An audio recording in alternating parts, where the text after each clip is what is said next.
everybody.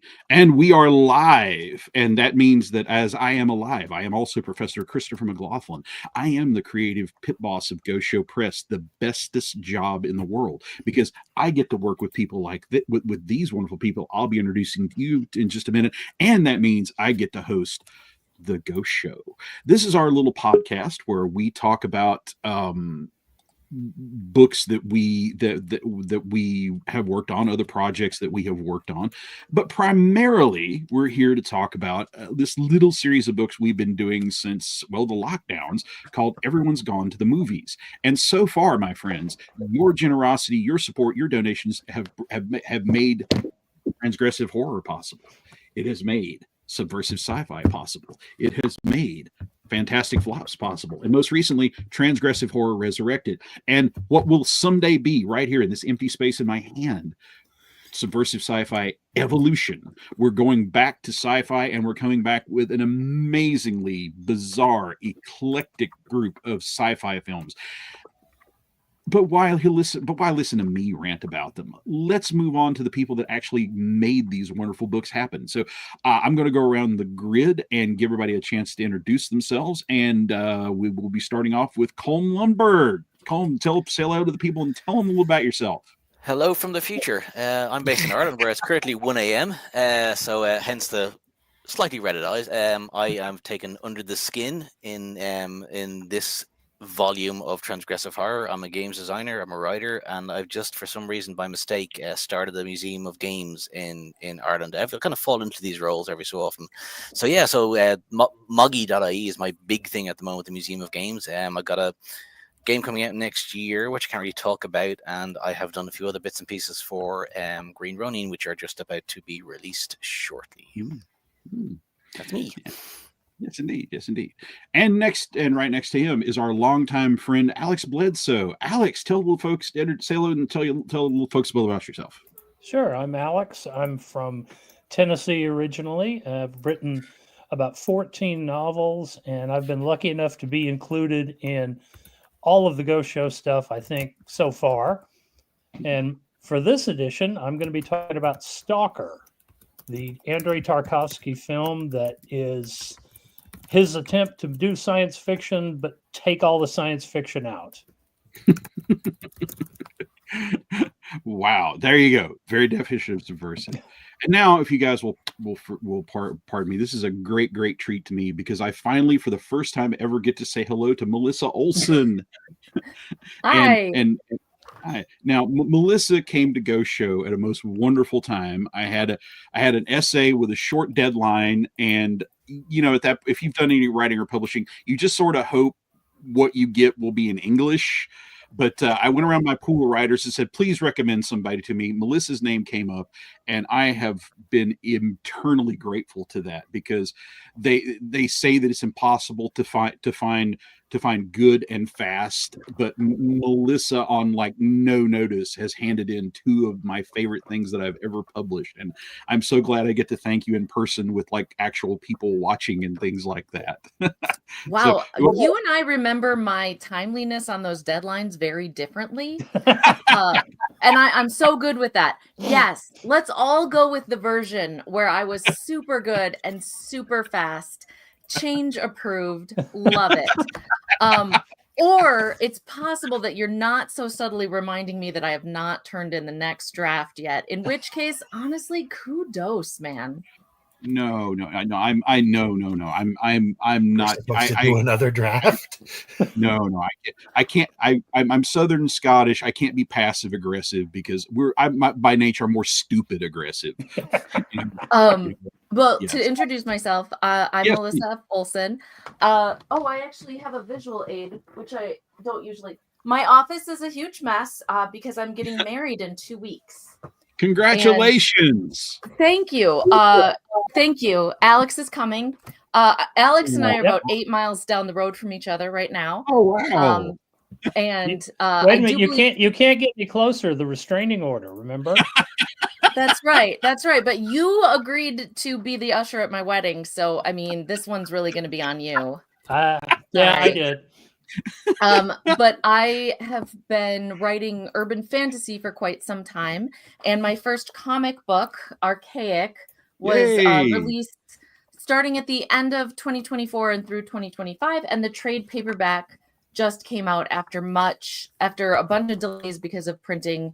I'm sure we've all of us here probably had to deal with that in one way or another. So I'm super excited to be here.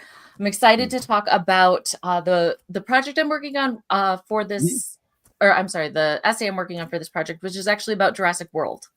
Yeah. Christopher's favorite movie of all time. And by the way, I did. If you're listening, I came prepared today, so I've got my "Dinosaurs Eat Man, Women Inherit the Earth" shirt with its dainty little pattern, my Jurassic Park officially licensed necklace, and these earrings aren't popping, but let me just put something white behind them so you can see that it is in fact a mosquito in amber dangling from my ears. So I did Jurassic Park's my favorite movie. I did at one point figure out that I could go about 7 days of con without wearing any clothing, or wearing Jurassic Park clothing every single moment of it. So that's a lot. It's a lot. So I'm excited to be back and just loving this space. By the way, Christopher, I do have to say very quickly, I think that writing those essays for you contributed to me getting a job this semester as a film professor. So I'm, because I hadn't had a lot of film stuff on the resume for a bit. And then I wrote, 2 papers for you. And I'm sure that really helped. So thank you. Oh, that's amazing. It's just, thank you or curse you, depending on how many papers on The Usual Suspects I have to grade after this. Hey. Happy sci break before, and then from somebody I literally just met for the first time ever. I have to go to my friend of coming up on 30 years, Justin Moreb, and we knew each other when, but now that we're both in the big time, Justin, introduce yourself and tell us about being in the big time. Well, it's fascinating because Melissa, what did you refer to your contribution as? Essay? Essay? Yes, I always call mine more of a screed. So it's interesting the way we come in toward I like these that. things. Well, at this point, I'm trying to write the paper that I wish my students would write, which they will never pick up on, by the way. The kids these days, you have my sympathy, just like Prof and his own dealing with another generation that I can't handle. I have no need to worry about this. I am a guy who can meet deadlines and accept editorial insight and occasionally has an interesting perspective on a film, which makes me the alpha of movie writers. And I just want to say I am doing the Catherine McKinnon film Strange Days, which I enjoy pointing out was not a successful film upon release, and also has not found a cult audience since then. Basically, anyone who saw it in the theaters remembers it fondly. It had a nice soundtrack. They may have bought it on DVD or purchased an imported Blu-ray. But there is no one who looks back on this film fondly. So I find that fascinating. And I didn't bring that up in the screed, but there are many observations I made that I hope people will find somewhat insightful, somewhat trenchant. Indeed. And moving along the grid here, we're going with the fall positively upon us, and that time of year. I'm now 6 days away from Alamo Draft's House Halloween party. We have to be thinking about that time of year, and we are honored and blessed to have a lady who is a ghost hunter, a novelist, a special effects artist, and yes, if not officially crowned, I'm officially crowning her now, the queen of Halloween, the most knowledgeable person at this time of year on planet Earth, alive or undead, the unbelievably awesome Lisa Morton. Say hello, Lisa, and if I've left out anything, please feel free. Continue telling people how great you are. Wow, now I just have to try to struggle to live up to a fraction of that. So, and cat rescuer. There you go. I never forgot one. Yeah. I'm waiting for one of those feral kittens that you spoke of earlier from last year to make an entrance. That could happen. Aww. So, because we did adopt 2 of them. So, yes, if you see a little black flash behind me, it's not a poltergeist. It's actually a living cat. But yes, I am a writer of fiction, nonfiction, couple of hundred published short stories, 4 novels, 3 books on Halloween history.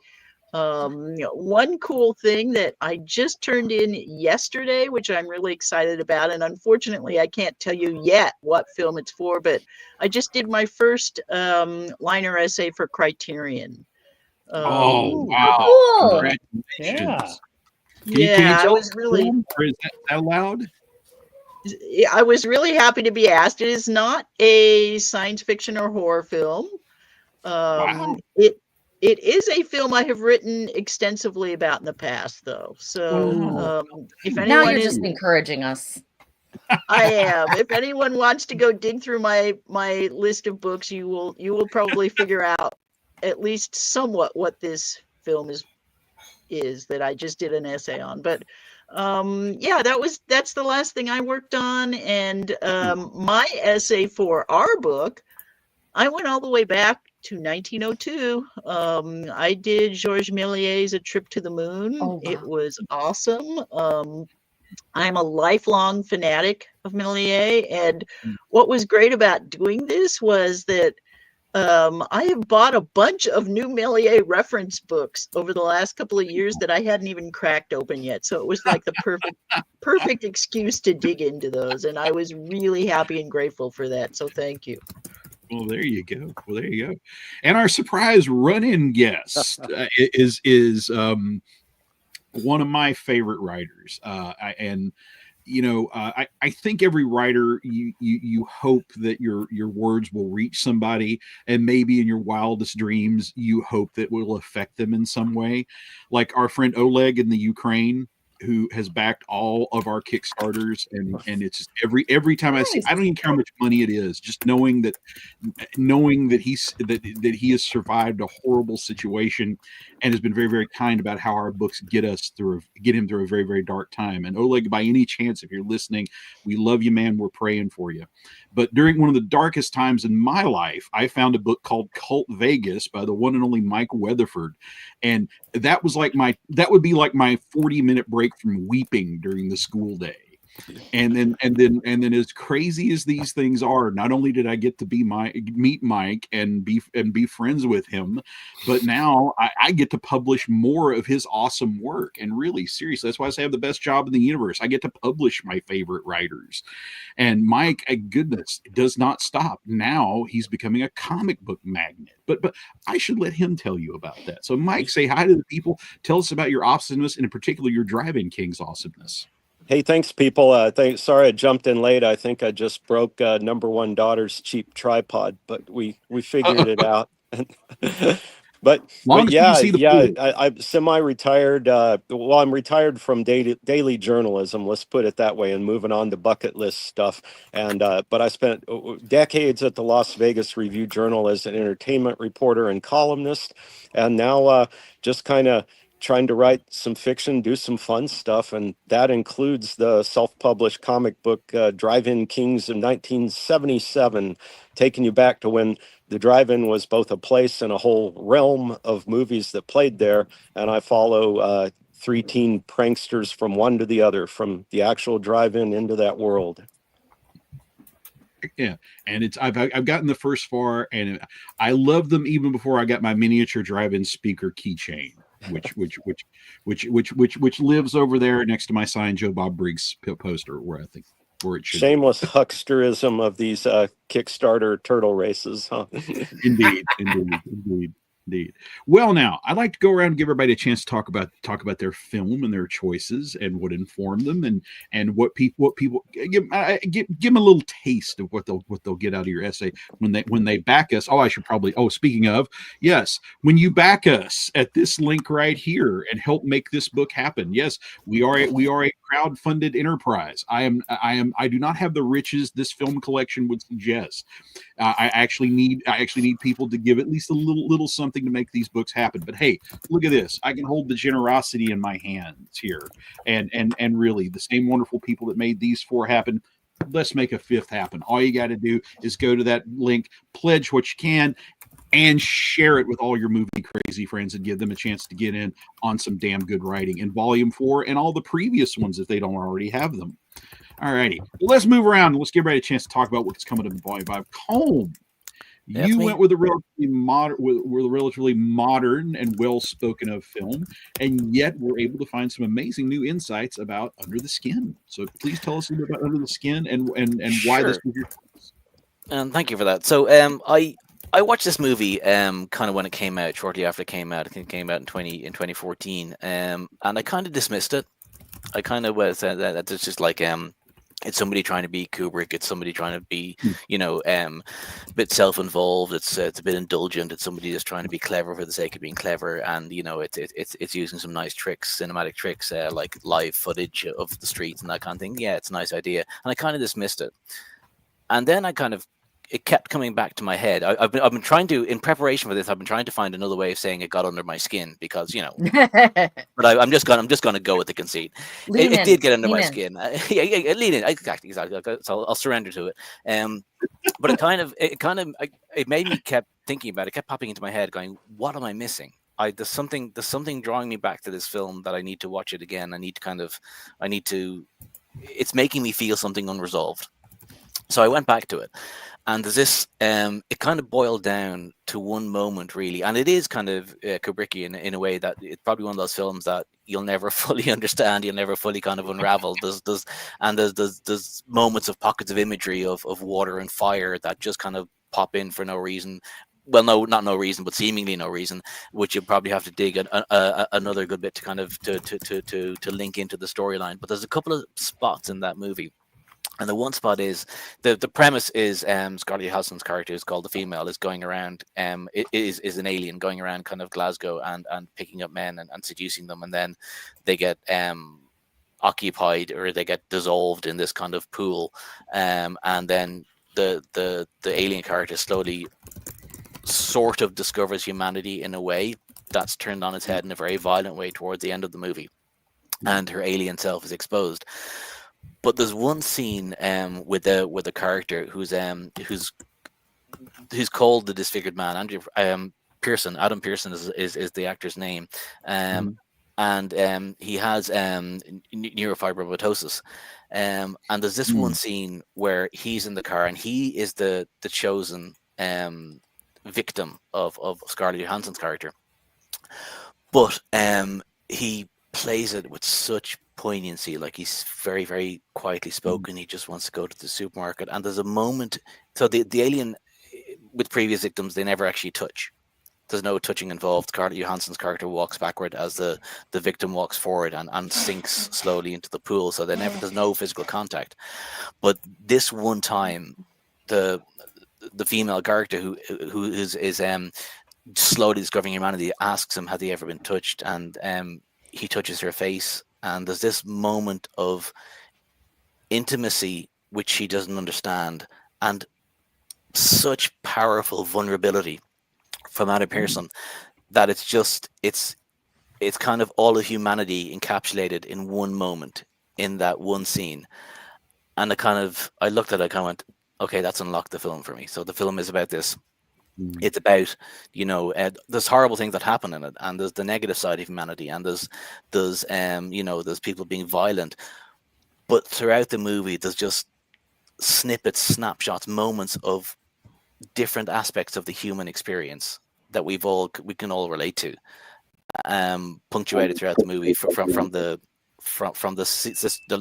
scenes of real street life to Scarlett Johansson's character just kind of having these moments, but that one moment really unlocked the film and just kind of blew it open as an exploration of humanity, and it just made me want to watch it again and find the parts that I missed, that I misunderstood, that I didn't understand.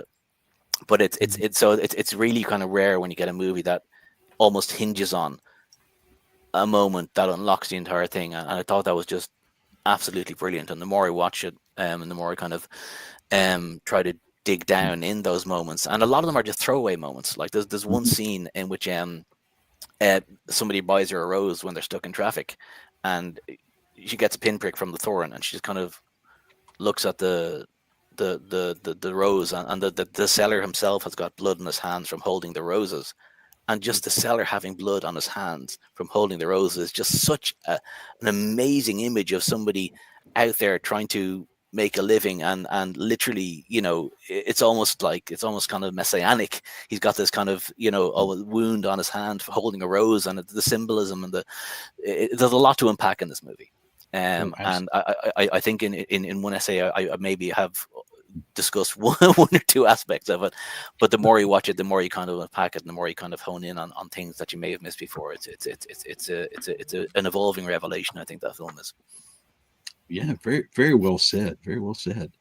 All righty. Wow. And I've read his essay, and now I want to read it again. Now I want to watch the movie. And that's kind of what we do here. We love these. We have found interesting things in this film, even if they're not great or good films. We have mined moments that AI films will never have, and we're here sharing them with you. If you're craving moments like that in cinema, we're happy to be your very off kilter guides to these little gems in cinema history. And Alex, wow, talking about mining a film for gems. You have dived back into the world of 70s Soviet cinema to talk about Stalker. And credit to you, sir, a film that critics, I thought, had done to death. But the amount of fresh insight you were able to get about that film, amazing. So even if you are the type that you think you've read everything about Stalker, you need to read what Alex said about it. So Alex, tell the people what you got out of Stalker. All right. I came to Stalker by way of Solaris, which I think is probably the way everybody gets into Tarkovsky, because it's accessible. It's different enough that you get a sense that the filmmaker is really something special, but at the same time, it's a kind of a standard science fiction story. Stalker is not that. I avoided Stalker for a long time just because I had not really read anything about Tarkovsky. So when I see the title Stalker and the image that always came with it was a guy with a crown of thorns, I thought, I don't know if this is anything I'm going to want to watch. But finally, I did. I picked up a used DVD of it before Criterion put their Blu-ray out. And I came home and watched it and basically kept it on a loop for the whole weekend. And I would just wander away from it, but then wander back. And I've probably watched it well over 100 times by now. Wow. And I intend to watch it more because it's one of those movies that you can fall into. It's one of the things about Tarkovsky is he is known for his long shots. Now, I don't remember the exact numbers, and a smarter person would have written them down, but the movie is about 160 minutes long, so it's a little shy of 3 hours. And it has 147 cuts in it. So that should tell you how long these shots are. Yeah. Dude gives people time to play scenes. Camera's always moving in some sense, even if it's just a very slow track in that you don't realize has tracked in until suddenly what was a shot of people full length is now a tight close-up on their faces. And with that, in the setting that he uses, which is this place called the Zone, I guess I should give a little synopsis here. In a non-specified future, in a non-specified country, something has fallen to Earth, a meteor, a UFO, we don't know. And the government has cordoned it off and called it the Zone. And you're not supposed to go in the zone. Horrible things can happen to you if you go in the zone. The idea came from a short novel called Roadside Picnic. And the idea in that book was that aliens had stopped, had a picnic, and now we're having to deal with all the crap they left laying around. Just like we would if we went on a picnic somewhere and the ants and birds and everything had to deal with, motor oil and plastic wrappers and things like that. We are the ants. We are the insects. And we have to deal with what they've left behind. In the movie, the world that the people live in normally is filmed in sepia. And it turns to gorgeous color when they reach the zone. Now, that, of course, is very much a Wizard of Oz thing, except even when you're watching it, particularly when you watch it for the first time, it doesn't strike you as anything. It doesn't remind you of the Wizard of Oz because it's so oddly done. And it's just a cut. It's not a grand reveal or anything. 1 minute you're in sepia, the next minute you're in color. And it's an indication of how large the ideas are and how subtly they're presented. The characters are they don't have names. The main character is, of course, the Stalker, and he is a guy who leads people into the zone. That's his job, and his wife is not happy about that being his job. And we find that out in the first scene. He's leading the writer and the professor. And yes, I was very disappointed that it wasn't Russell Johnson from Gilligan's Island. If AI ever gets to the point where somebody can do that, that would be awesome. Evil, but awesome. So the writer and the professor they want to be taken to the room. Again, no Tommy Wiseau in this movie at all. Again, would be great. Oh, hi, writer. Your definition of great, Alex, seems to be pretty broad. I'm just going to say. Anyway, there is a building with a room that if you enter that room, your most deep-seated secret desire will be granted. Now, the problem is, who knows what their deepest secret desire actually is? And do you know yourself well enough to take a chance on that coming to life? So that's the suspense in the background of this. And you can't go through the zone. Like you see the building that the room is in pretty early, but you can't just walk to it. In fact, one of the characters tries that and it doesn't work out. You have to go in a very roundabout way that only the Stalker knows. And there's indications that he may just be a con artist. There may not be anything to this or not, but eventually I think you see enough things to let you know that there is something strange about this zone, and this room may be a legit thing. And I don't want to give anything away from the plot, because the plot is really a secondary concern to getting to know the characters and what they expect to find or to get from this journey to the room. There's lots of talk, lots of insults, lots of things getting thrown at people. But overall, it's a very meditative and very humane movie, I think. And the thing that fascinates me the most is that after making Solaris, Tarkovsky said, I don't like this movie anymore because it's got too much science fiction stuff in it for a science fiction movie, which is set on a space station around another planet. Yeah, you got to have some of that in there. So when he decided to make Stalker out of the novel Roadside Picnic, he said, well, I'm just going to take all the science fiction tropes out of this. So there's literally nothing, there aren't any real special effects. There aren't any odd things that, would make you peg what genre this movie is. It's really its own wonderfully bizarre and encompassing thing. And I was really happy to be able to write about this. So thank you, Chris. You're very welcome. I mean, you just made a great case for what we try to do here. You will never see anything else like it. Perfect for what we do. And quick side story, I probably will never get a better chance to tell this. When I actually met Tommy Wiseau asked me, so I did this. And I said, well, I publish books about movies. Oh, that's pretty cool. Maybe someday you write about my movie? Like, yes, I will write about your movie, Tommy. So, yes. And so there you go. Hey, we have been pronounced critical by the man himself. So no, that was your contribution to Flops Volume 1, Chris, or did you not make it to that yet? I was able to work in a we so reference in Flops when in the Darren Watts tribute that I did. I was able to compare his movie to Tommy Wiseau's The Room, which I think Darren would have appreciated. I hope Darren would have appreciated.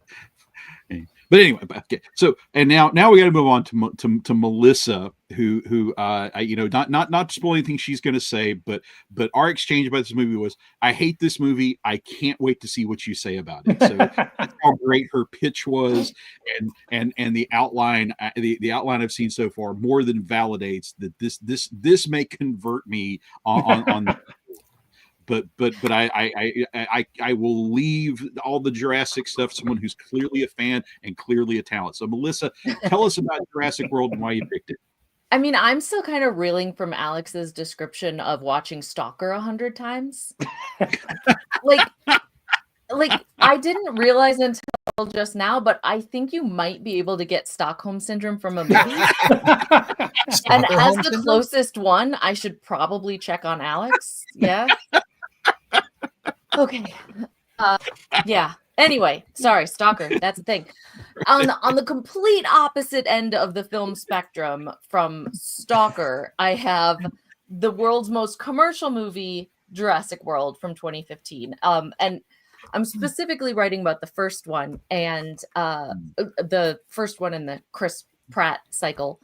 And if I look at previously for Ghost Show, I wrote about the movie Colossal, and also a movie which I felt was just wildly misunderstood. And I think the title that I went with was The Kaiju is 6 months Early, because that movie came out 6 months before the Harvey Weinstein allegations, and I think it would have just been a wildly different experience 6 months later. For the second, my second essay, I wrote about Last Action Hero. Yes, I did write that title. Last Action Hero, a beloved movie from my childhood with arguably the most bonkers behind the scenes making of story in all of Hollywood. And, so when I was looking at pitching for this new anthology, I'm like, what's my thread here? Like, I've done 2. This is number 3. 3's enough for a trend. What do I do? And I think that if I have a brand within these books, it's take another look. Like, whatever you've been thinking about this movie, take another look. Look at it through this lens. And so many of the essays ask readers to do that from all the authors. And I love that so much, because I think we really get a reputation in our head more than like I don't know if this experience applies to other people, but I'll so often be talking about a movie I watched years ago, and somebody will say, well, what'd you think? And I'll realize that I remember my impression, but I don't really remember like a single detail, of the film, or like I could give like a 1-sentence plot and that's about it. We tend to remember movies in impressions rather than, with exceptions, rather than like, this was what I found fascinating and so on. So I wanted to write about Jurassic World because now we kind of see it as just one entry in this weird, like lumpy, messy, tonally discordant trilogy that was just, a lot. And, that kicked off TV Jurassic things that are shockingly good by comparison to the films. Like, we think of it as just this one thing in this larger, weird franchise. But when you just look at that film, it actually makes serious effort to pull in themes and develop them farther from the original movie. And I do think that gets lost. It's not the same as me saying it's a great film, although I think it's a great time. But there are these themes in Jurassic Park about technology and, whether or not they were so busy trying to decide whether or not they could, that they didn't think about whether or not they should. Everybody knows the paraphrase of that line, but Jurassic World kind of takes that and says, yes, but what if they did and they learned all the wrong lessons? Which is fun because then Jurassic World, the franchise, goes on to learn all the wrong lessons from the movie. And Fallen Kingdom is a nightmare mess. And so, to me, it's an overstuffed movie, and that kind of obscures things a bit. But if you can just peel back the giant Jurassic ferns for a second, there we go. See, I'm leaning in too. We're all gonna do the puns, right? You know what? I'm taking it further. I'm doubling down. Okay, so if you just peel back the Jurassic ferns, you can really evolve your perspective. Pause for understanding. You can really evolve your perspective on the film, how the film treats its themes. There, I'm good. I'm gonna think of 6 more puns before the longer you go now until it's my turn to talk again, the more puns the answer will include. Just fair warning, heads up, you know now. I'll update our content warning. Update our content warning here on YouTube here briefly. Please go ahead. Oh, are we done? I'm done, and so it's Justin's turn. Right. Yeah. So yes, Justin. Yes. Coming to us from a deep dive, and having seen the amount of research materials he assembled for this is not just an expression. It's like a physically intimidating amount of research materials. Justin, you have mined every word ever written, thought, imagined, digitized about this film, and out of all of that, what have you brought to the readers of Subversive Sci-Fi Evolution about this film? I think Bigelow's Strange Days is a fascinating piece of work. Bigelow as a creator is a fascinating person. I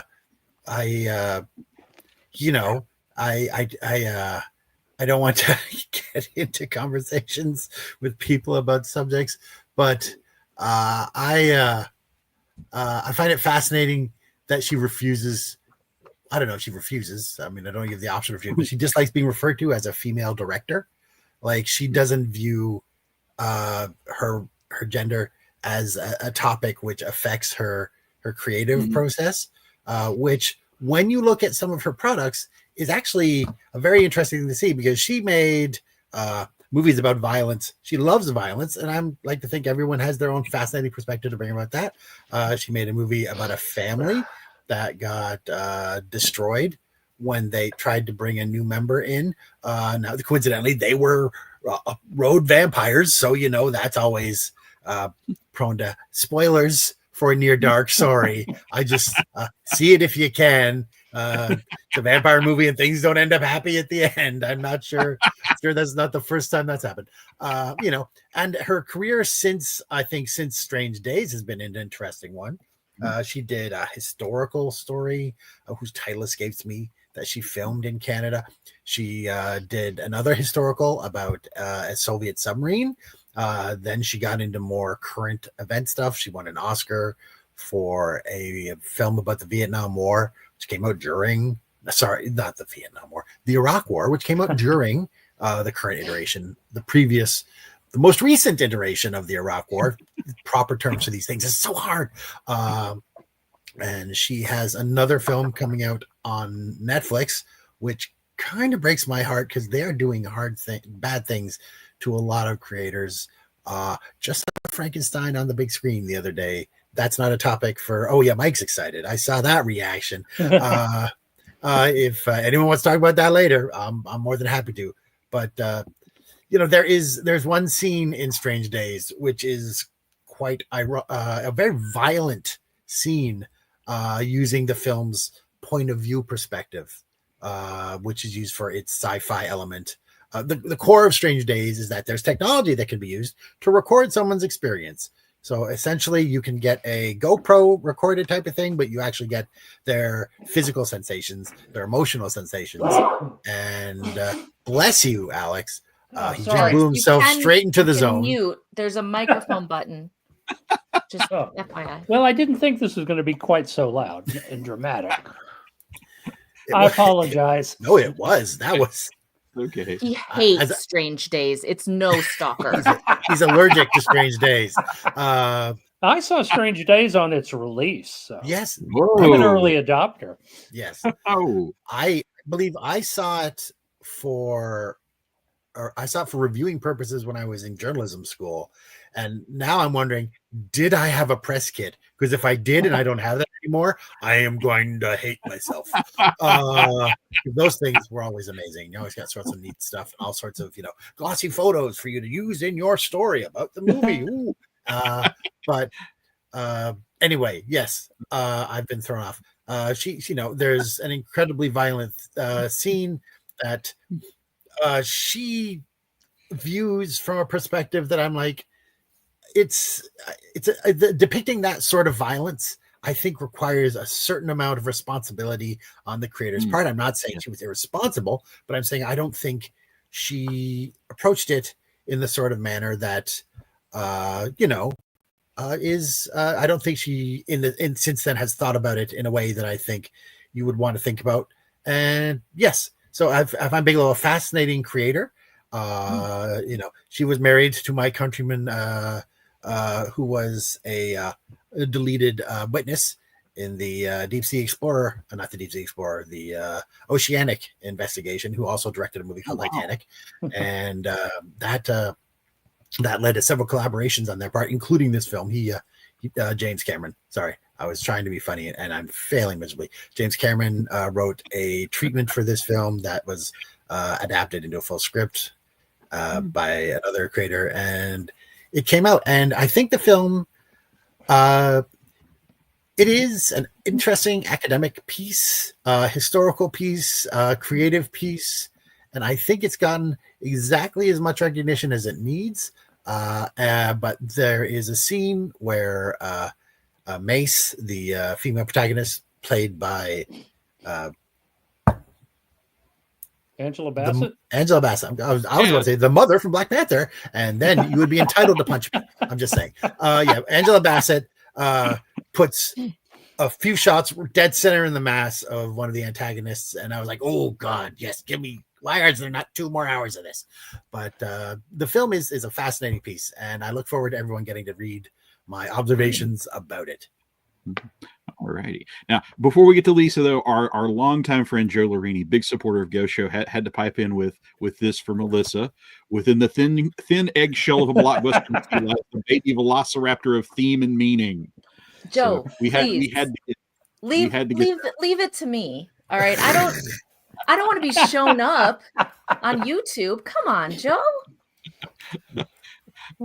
And Justin, we're talking about horrible purchases. My longtime friend, our longtime contributor Rob Toth, who dug up the 1979 obscurity Americathon, and I was just happened to be eBaying for. I was hoping to. We were chatting about the movie, and I was eBaying, hoping I could find some kind of like bizarre ephemera to show him. And I found a leftover for where some Texas local station ran it in like 1982 in a scratch and sniff format. And somebody had the scratch and sniff kit that you could apparently get at like 7-Elevens and Buc-ee's or whatever else they had back then, and watch a scratch and sniff showing of Americathon. And Rob spent like a week on his social media. See the terrible things my editor makes me want. So there you go. You're talking about press kits and such. But we have to. But I got to get this over to Lisa to talk about the film that arguably is the whole reason we have anything else to talk about here. So Lisa, tell us where it all began. Yeah, I mean, we're going back to 1902 with this, and we are talking like less than a decade after the invention of movies. This is really early, and Méliès was a guy who came from a privileged background in France. His family owned a shoe factory. He was supposed to take that over. It was not exactly a good fit for his temperament and abilities. He wanted to be early on a magician.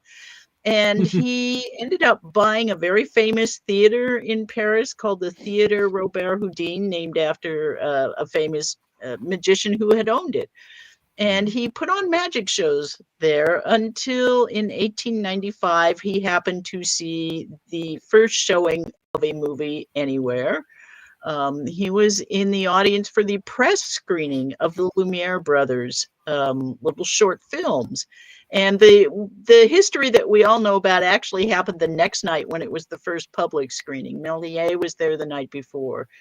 And he took one look at that and said, that is magic. That's what I have to do. And so he actually tried to buy the camera off of the Lumiere brothers. They wouldn't sell it to him. So, no problem. He just went out and made his own. He used that for the first 6 months of being a filmmaker. And then they started to bring out actual really good, affordable cameras. So he bought one of those. And from then on, he made movies somewhere in the neighborhood of around 500. We don't have a lot of them anymore, which is really unfortunate, but we have documentation of just about all of them. But I mean, easily the most famous one is 1902's A Trip to the Moon, which everybody knows. Everybody's going to recognize that incredible image of the grimacing moon with the big cartridge sticking out of its eye. By the way, amusing bit of trivia in that image, the grimacing moon face is Méliès. That's him behind the makeup. Wow. So yes, there are a bunch of things that I think are amazing about this film. And most people think of him as just being the father of special effects, but he was really much more creative and ingenious even than that, because in 1902, most movies were just what we would think of as newsreels. They were just like a single shot. You'd put it up outside a train station and show the train pulling in. You'd put it up outside a beach and just show the beautiful beach scenery. Or you might record a little like playlet, two people playing cards, one gets mad, blah, blah, blah, this kind of thing. At the point at which he made Trip to the Moon, almost no one was using movies to tell stories, and almost no one was making movies that had more than one shot. So he was absolutely astonishing. Now, I mean, there are less than 20 shots in A Trip to the Moon. The whole thing is under 15 minutes long. But the idea of actually cutting together different shots in a movie to tell a story was still almost completely unheard of. About the same time, there was one person in America who was doing it for Edison, but as far as I can tell, Méliès probably didn't even know about that. And he made a lot of these, he called them trick films. And I love with A Trip to the Moon, what he did was he kind of stole two books. He stole Jules Verne's From the Earth to the Moon, and he stole H.G. Wells' First Men in the Moon. And he kind of mashed them together into his own style, and his style's delightful. He was an artist. He drew a lot of the concept sketches and painted some of the backdrops. He had his own studio where he shot these things. It was made of glass, so sunlight could pour in, because they still didn't know how to light movies at that point. And when you watch the film, it's delightful. It almost looks like moving animation at times. Obviously, by our measurement, it's frequently pretty hokey. I mean, bathing beauties push the capsule into the gun that fires it to the moon. But it is nonetheless absolutely charming and whimsical, and just very, very important and influential. Absolutely. And I have to. I'm a crazy fan of everything you write, but talking about Méliès in terms of his magic career, it hit me right in. I have the perfect shirt. The ghost shows were a combination of a horror movie and a magic show. And just that whole idea of being able to go to the movies and get something more than just a movie, to be able to come out of the theater and be able to say something other than, oh, it was okay. That's what I wanted to try to help people find. And reading your essay was such a lovely reminder of what made me want to do this. So, and really, if you want a great, entertaining, fun history lesson and a reminder of why creationists want to back this Kickstarter, read her essay. You will love it. And then, last but certainly not least, our man with a cool behind him, making us all intensely jealous as the rest of us get closer and closer to winter. Mike Weatherford, you have gone back to. I didn't even realize we had like a nearly unbroken streak of Crichton related material in this book, and you if we can give Jurassic World as a Crichton descendant, we're giving him a double shot of Michael Crichton in this movie. So tell us about your Crichton film, Westworld. I'm doing the original 1973 Westworld, and I'm super excited about that. Both the anthology and this podcast actually have Jurassic World. I don't know if that's just the divine coincidence of these things or the brilliant guiding hand of the editor who assembles these. But I no, I think it's great because it's kind of the point I wanted to make. One of the things I wanted to do is I realized if I'm writing for more than one of these anthologies, then I understand the rights maybe revert to us after some period of time. And if I ever wanted to do my own anthology, I thought it'd be a cool idea to go back and revisit the movies that just rocked my world as a kid. And then if I've seen them over a period of time, every 10 years or every 20 years, just how my perspective on them has changed as I turn into an old man. And so with Westworld, I feel like everybody else when the HBO show sort of came out and it was just so big budget and so complicated and convoluted. I was kind of afraid to watch the original again. In a way, I was afraid it would just look like a cheap TV movie. But when I finally did, I was like, hey, I don't know if rehabilitate's the right word because I don't know if its image ever really suffered. But I wanted to kind of go like look at the movie and Michael Crichton again. And Michael Crichton in particular, I felt like, boy, he was like one of the first authors I latched onto as a kid.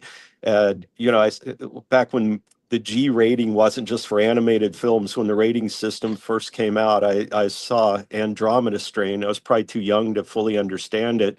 But I was like, whoa. And then Terminal Man, I actually read that one when it was like a book club edition. So I was right there with him when Westworld came out. And the dude was 30 when he made it. And by then he had gone to Harvard Medical School, and he'd written thrillers to kind of pay his tuition and ride his way through medical school. And he got all the way through, and then he decided he didn't want to get a license to practice as a doctor because he wanted to give this writing thing a try. And so I'm like, who does that? Who goes through medical school and interns and then decides, oh, I'm not sure I want to be a doctor. I want to be a writer.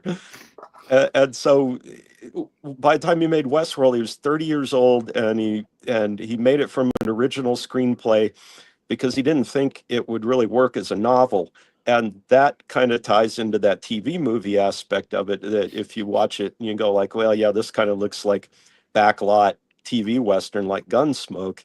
And then bingo, he says that's exactly what he wanted, because the people that went to this amusement park back then, that was their frame of reference for Westerns. They didn't know what the real grubby Wild West like Deadwood looked like. They watch Gunsmoke too. So all these things I think I hope I kind of brought out, and then Crichton died far too young, and I think he was gone by the time this latest cycle of Jurassic Park movies came out. But obviously a lot of the ideas from Westworld were repeated from the satirical point of view and the whole, amusement park thing in the Jurassic movies. But Crichton along the way, he kind of, some of his political predictions weren't as good as his science fiction predictions. And so some of his movies like Disclosure and Rising Sun don't age well. And I just thought it was time to go back and look at the early days and look at what started it all. Oh, yeah. Yeah. And by the way, the reason we never has to worry about looking cheap as long as the Beyond Westworld TV show from 1980 exists. But you're the only person that's ever seen that, so I probably. I mean, mean, if nobody watched an original if literally nobody saw it on original broadcast, nobody until I bought the discs. Totally when you emailed me, I had to look it up, see what you were talking about. I had no idea.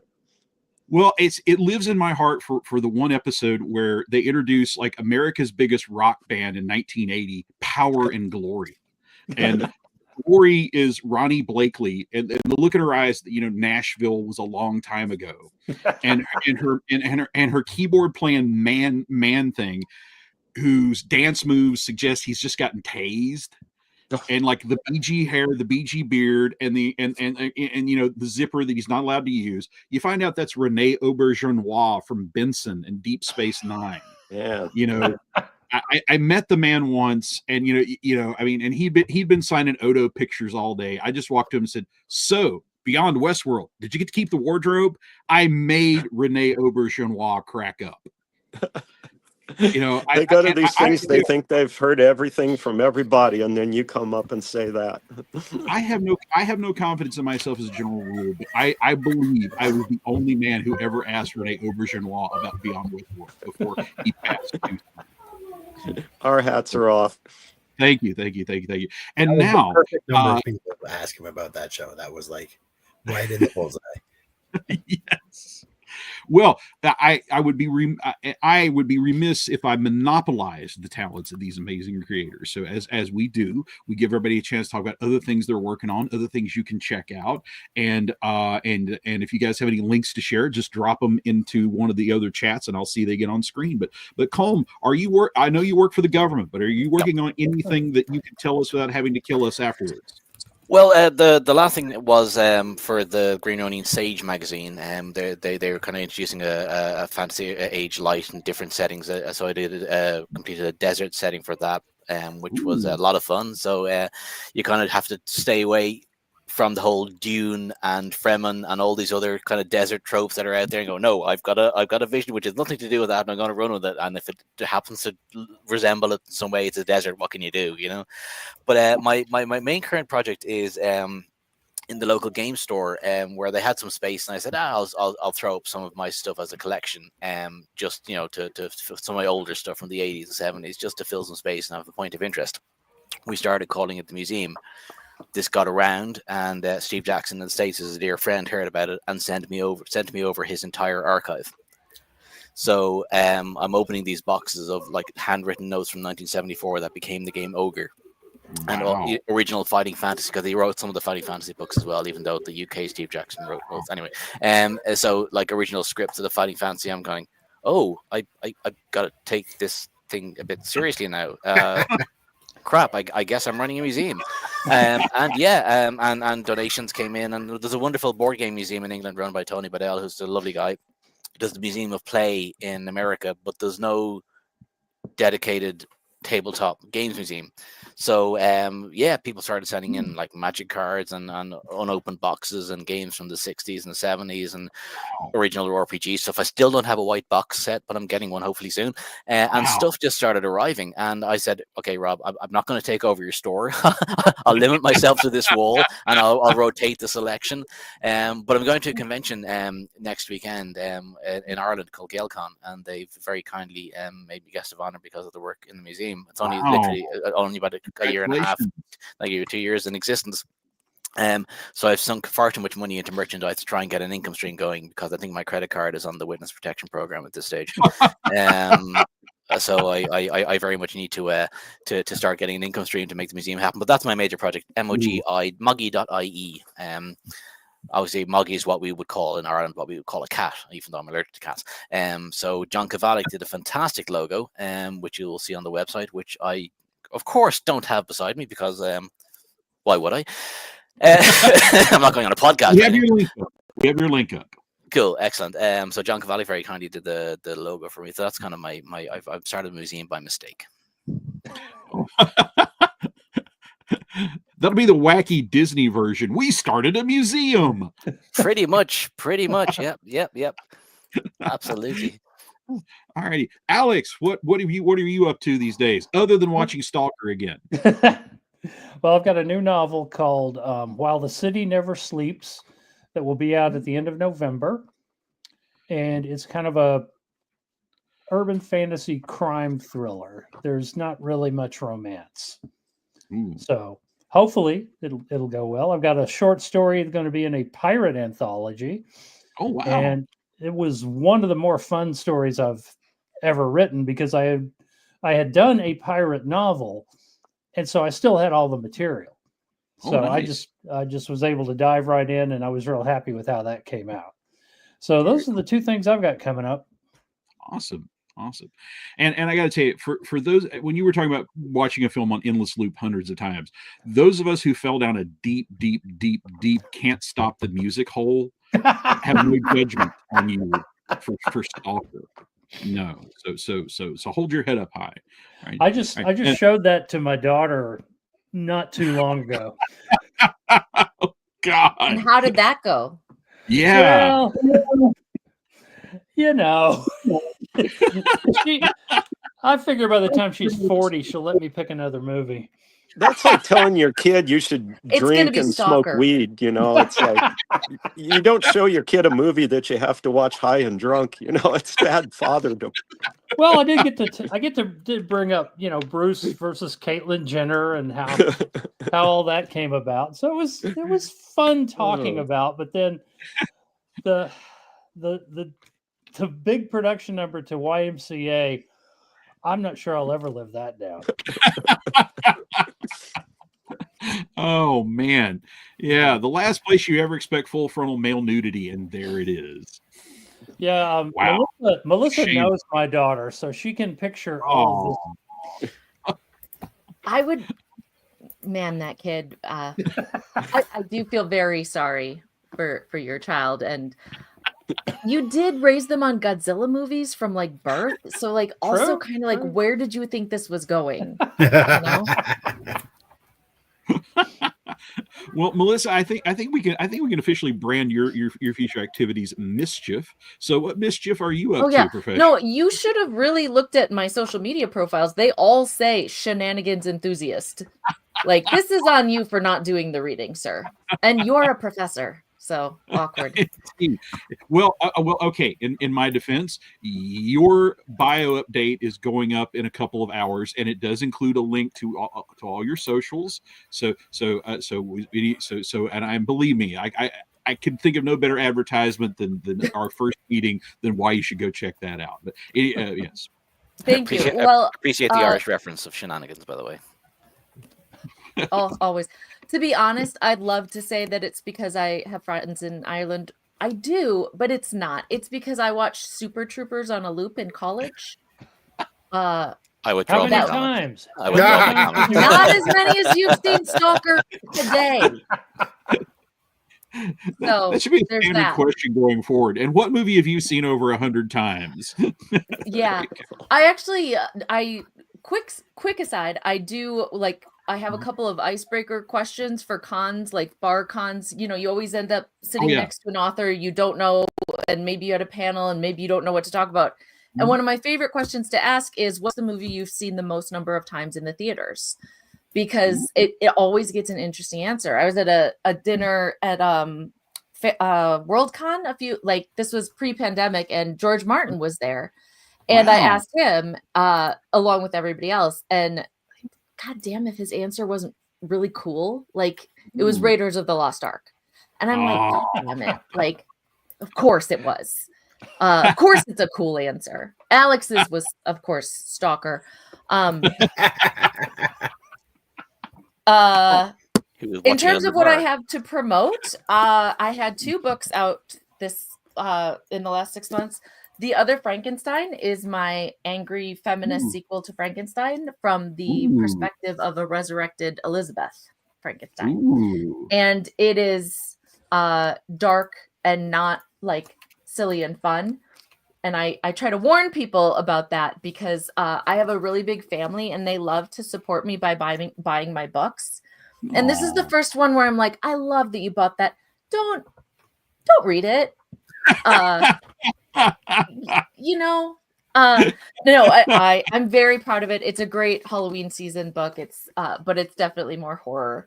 And then Archaic, my graphic novel, just came out just a couple weeks ago.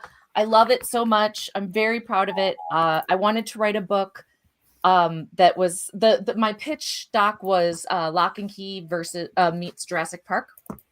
So okay. I wanted to. So I sent a family to a sentient island that serves as the game preserve for the gods and monsters of dead cultures. And it's, by the way, the only book when Alex and I meet for coffee. The only time I've ever talked about my work and had Alex go, "Nice job," was when I told him about this book. We learned quite some time ago that maybe our books aren't for each other, maybe not to each other's tastes. And so no, it's good. It's not everything is for everybody. That's okay. Sure. But this was the first time I told him about something that I was writing, and he was like, "Yeah." And so I took that and I put it in a little box and I put it in the black void where my heart would be. And I think it turned out really good. It's a good book. The art is fantastic. Wow. Excellent. And Justin, other than digging yourself out from the huge pile of Strange Days research materials, what are you into these days? I just got to remind you, my creativity gets put into a cryogenic box when we finish these things and gets pulled out the next time we start one. So don't you worry. I'll keep it nice and fresh, but no huge plans. I do participate in a podcast called Is That Some Kind of Japanimation Thing? Where I watch anime with my friend Scott. He watches it again. I watch it for the first time, and we talk about it like a pair of middle-aged guys do. And I am an annual guest on the Dork Forest podcast. So I've been on there 3 times. So if you want to hear me talk about Alpha Flight, the Marvel Cinematic Universe, or superhero role-playing games, feel free to check out those archives. There you go. And Lisa, we're heading into Halloween. You have to be doing some cool stuff other than the awesome decorations. That's my other current social media obsession, is what new thing is going to pop up in your yard. Other than your awesome decorations, what are you up to this time of year? Oh, the decorations are incredibly awesome this year. I have to say, I am so obsessed with the programmable Skelly from Home Depot. But let's put him aside because I'd talk about him for another hour. Thank you for posting my Substack. I do post there frequently. I've been running a series of little videos called Halloween History 101, in which I just pull an odd little piece from my memorabilia collection and give you some history to go with it. And I have a monthly author newsletter that's free. I also have more substantial things for paid subscribers. What I am currently working on is I guess you would call it my 3rd book of paranormal history. It is called My Name is Legion, The Strange and Terrifying History of Demonic Possession. It will be coming out at the probably beginning of 2027 from Reaction Books. I just realized I'm a bad author. I should probably have held this up. This was something that just came out that is really fun. It's called Scaring and Daring. It is an anthology in which authors take a classic of literature and make it scary for middle grade readers. It was really fun. I did Journey to the Center of the Earth. In my version, Professor Lidenbrock goes back to the center of the Earth and finds that the dinosaurs are now intelligent and planning a massive invasion.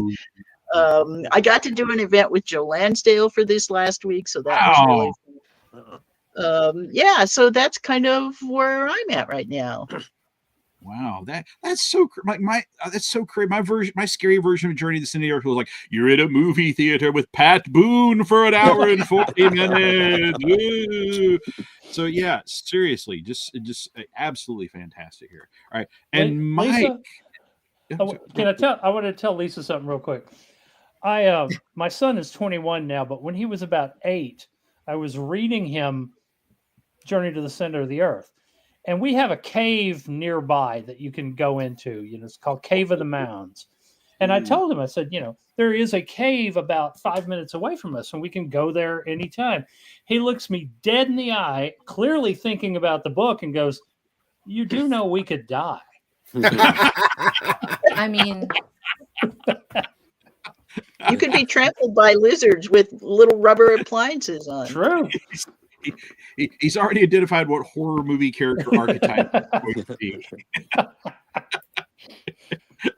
Oh, all righty. And then Mike, you're kickstarting the 6th issue for Drive-In Kings. But I should let you talk about yes. So when you go on to back Subversive Sci-Fi, you'll already be logged in. You already had to look up the password. So just click on Drive-In Kings of 1977.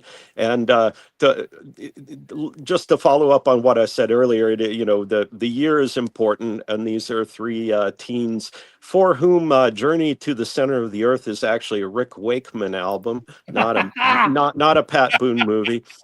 And they go through the screen, and then these 2-issue arcs have taken them from City of Lost Women to zombies to kind of like, what if the Chainsaw Massacre house had, instead of these hapless teens, what if it had been teens that were actually like smart-ass pranksters.